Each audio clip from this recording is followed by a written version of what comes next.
दिल्ली में जबरदस्त बाढ़ आने वाली है। आतिशी जो वहाँ की एक स्टेट मिनिस्टर है, उनके घर में तालाब जैसा माहौल हो चुका है। दिल्ली की यमुना नदी खतरे के मार्क से 10 फीट ऊपर बह रही है। अब एक तो दिल्ली में पहले ही इतना खतरा मंडरा रहा है, लेकिन हमारे देश में एक बैराग है जिसका नाम है हथनी कुंड बैराज। हरियाणा के हथनी कुंड बैराज को जब खोला जाता है तो उसका सारा पानी यमुना नदी में छोड़ा जाता है। अब दिल्ली की यमुना नदी में पहले ही 10 फीट खतरे के लेवल से ऊपर पानी बह रहा है, और अगर ये गेट खोल दिया गया तो वहाँ क्या तबाही होगी, इसका कोई सोच भी नहीं सकता। दरअसल हथनी कुंड बैराज के दरवाजे पहले ही खोल दिए गए हैं, जिसमें 1 लाख क्यूसेक पानी छोड़ा गया है। अब इसका दोस्तों दिल्ली पर बहुत बुरा प्रभाव पड़ने वाला है।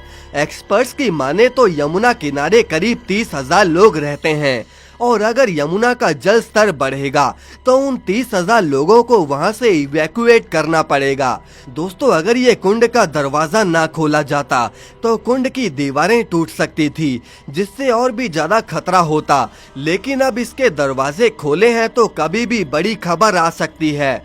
हालांकि अभी दिल्ली की सड़कों पर पहले ही पानी भरा पड़ा है। दोस्तों, दिल्ली की सड़कों पर गड्ढे बन चुके हैं, लोग उसमें गिर भी रहे हैं। अभी तो इतना बुरा हाल भारत की राजधानी में है, और इसमें जो बैराज का गेट खोला गया वो तो दिल्ली में सैलाब ला देगा, और इससे पहले 70 के दशक में ऐसा सैलाब आया था। दूसरी तरफ हिमाचल में बारिश का पिछले 50 सालों का रिकॉर्ड टूट गया, और वहाँ का पानी हरियाणा पहुँच रहा है, और हरियाणा भी अभी मजबूर है और उसे भी अपने डैम्स के गेट को खोलना पड़ेगा।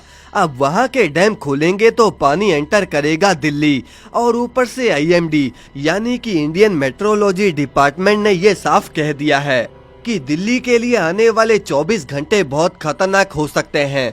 वहाँ बहुत विकराल बारिश हो सकती है। यमुना के आसपास के घर सभी बह जाएंगे। दोस्तों, अगर यमुना नदी का वो हाल होगा जो कि हिमाचल की व्यास नदी का हुआ है तो दिल्ली के 10% लोग मारे जा सकते हैं। दरअसल व्यास नदी में फ्लैश फ्लड आ गया है। बड़े बड़े पेड़, पत्थर, मिट्टी और पानी सब कुछ मिक्स होकर शहर में घुस गया है।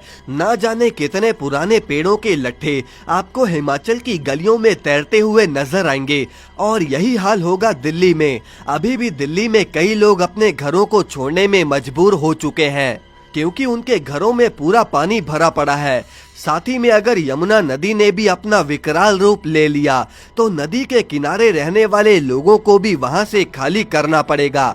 दिल्ली के वीवीआईपी इलाकों में पानी भरा पड़ा है। महंगे महंगे घरों के फर्नीचर पानी में तैरते हुए नजर आ रहे हैं।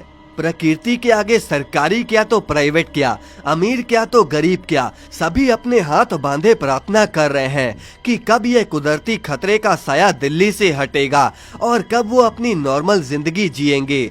इसके अलावा अंबाला से चंडीगढ़ जाने के लिए जो हाईवे था वो तो कब का बंद कर दिया गया है, क्योंकि सारा रास्ता पानी से भरा पड़ा है। लोगों की गाड़ियां पानी में कागज की नाव की तरह तैरती हुई दिख रही हैं। इसके अलावा रेलवे ने भी अपनी सभी ट्रेनों को इस आपदा के रहने तक रद्द कर दिया है। जो लोग कहीं बाहर गए थे वो भी उधर ही फंसे पड़े हैं। आज जो डैम्स हमने अपने फायदे के लिए बनाए थे वही डैम आज लोगों की जान का दुश्मन बना पड़ा है। उन्हीं डैम्स ने दिल्ली के सर पर तलवार लटका कर रखी है। दोस्तों, वैसे ये सब मानसून की वजह से हुआ है। दरअसल इस बार मानसून 3 हफ्ते लेट हुआ, जिससे मौसमी चक्कर बिगड़ गया, और उसका नतीजा आज आपके सामने है। बाकी वैसे आपका इस पर क्या कहना है, कमेंट करके हमें जरूर बताएं, और आगे की अपडेट्स के लिए चैनल को सब्सक्राइब जरूर कर लें।